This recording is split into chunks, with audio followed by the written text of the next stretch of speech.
It's becoming almost a tradition that we are able to welcome a very famous reggae artist at the University of Vienna. A couple of weeks ago we had Kabaka Pyramid. Just to inform you, this is a lecture of the Department of Social and Cultural Anthropology, and you are in a course on Caribbean Studies, and the people have been listening so far to topics on Rastafari, on the Maroons, on the economic history of the Caribbean, of course on dancehall, reggae, other sorts of music. And well, the last lesson I asked them, just in case there's a chance that I get Anthony B, would you be interested? And there was a big yeah. So yes, I'm very happy and I'm proud to present to you Anthony B at the University of Vienna.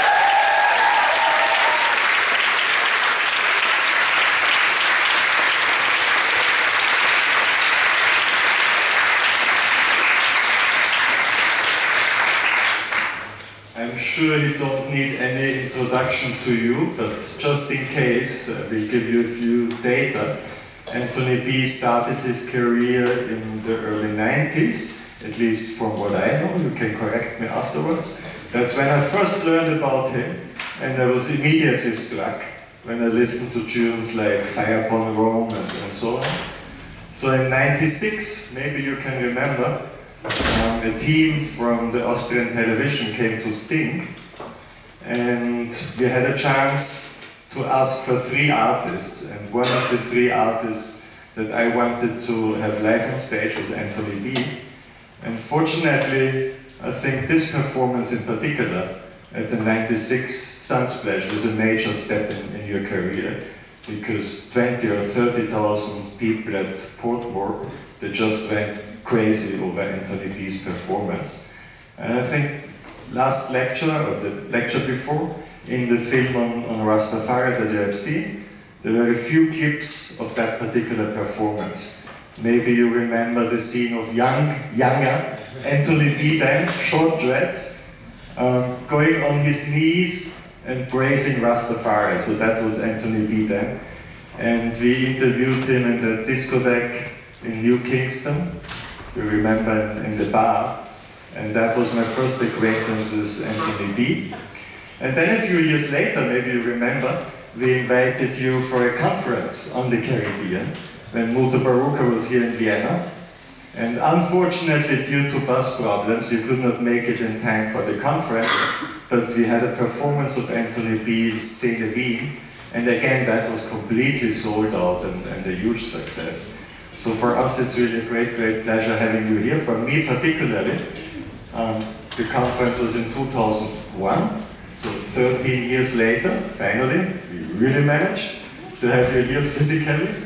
And I think the entire idea is, normally you see artists on stage and you only see them for an hour, maybe 1.5 hours, and you know their music.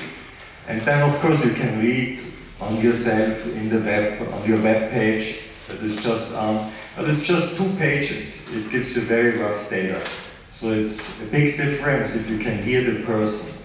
So actually what the people in SF are really interested in, if you can talk about how you grew up, present yourself, not just as an artist, but like, I read that you grew up in the countryside in Jamaica, in Geelong, in Clarkstown, which to me is a fascinating place. There were some famous Nyabingi elders living in Clarkstown, and at one point, I don't know, 25 years ago, I had the chance to visit them. And then you went to Kingston at a fairly late stage, and how that experience was. And then maybe how you made it in the reggae scene to become, I should say, within reggae music, one of the top stars, a superstar in reggae music. So those would be the things that interest us. And If you don't mind, if you stop at one point, we will be happy to ask questions. I definitely have a lot of questions, but I'm sure the students have a lot of questions too. So again, thank you very, very much for coming and being here with us. It's a real honor. And Anthony B is from the Bobo Shanti house. So normally you give a very formal welcome. Bobo Shanti is not just, yeah, good boy, and things. It's a very formal thing. If you meet a Bobo Shanti, you go, blessed love, my Lord, Holy Emmanuel. So I want to take the time to say thanks for everybody for being here and give thanks for your welcome. And thanks for having me also in your presence. To be in a university, it's what we would say in our little parish of Chilani. You're going to university? What? You understand? Because this is where the minds of the future develop. This is where the presidents come from. This is where the prime ministers come from. The doctors, the lawyers. You understand? The people who can really make a difference in tomorrow's world. You can make it for a better. You can make it for a worse. So university is a very powerful weapon. And what you're getting in the university is the instrument of influence, which is called education. That millions of people, centuries ago, was denied this privilege, even to get to learn to write their name on a piece of paper. So education for me is vast and it's not something to play with. It's something I've never given myself that opportunity to go to a high school, much less a university. So I would say to all the children, the people here, the student, the adult, the kings, the queens, the prince, the princess, take this privilege greatly and make it the honorable.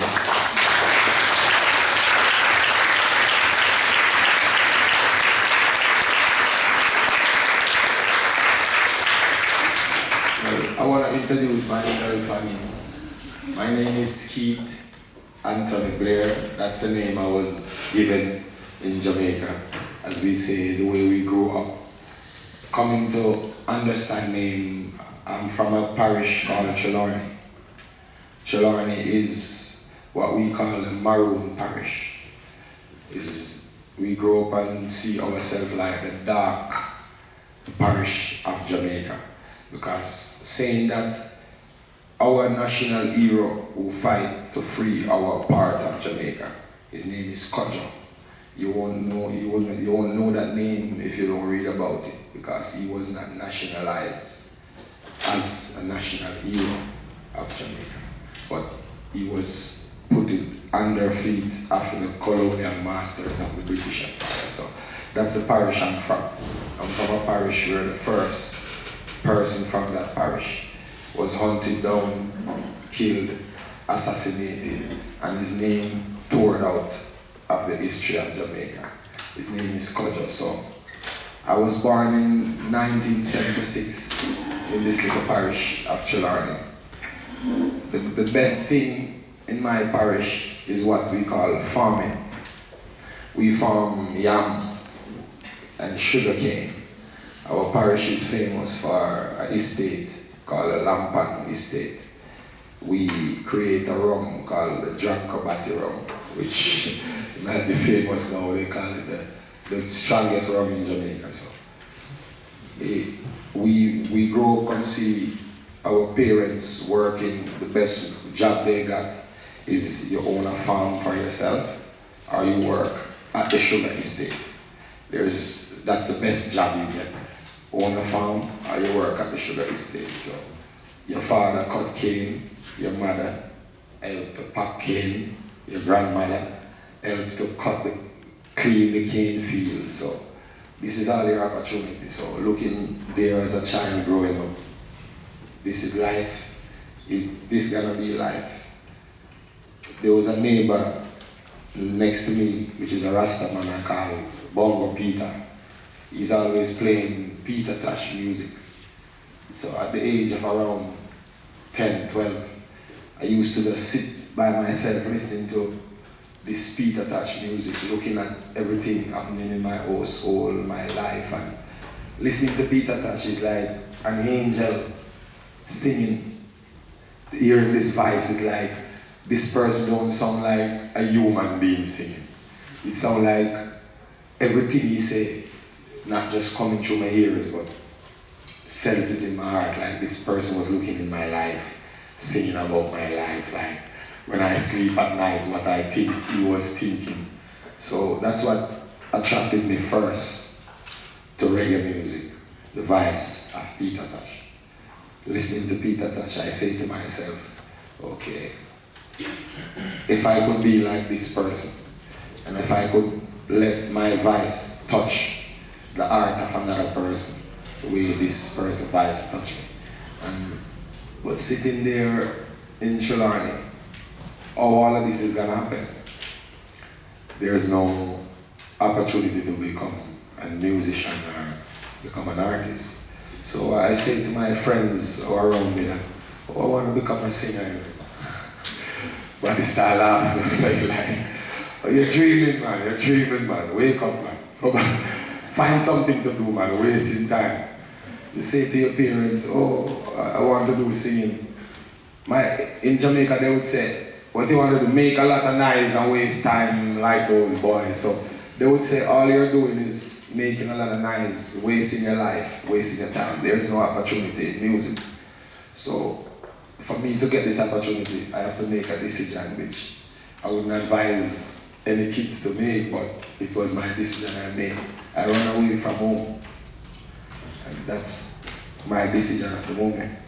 That if I'm gonna help my family, I'm gonna have to make this sacrifice. So I leave, take a bus to Kingston, coming into a place I know nothing about.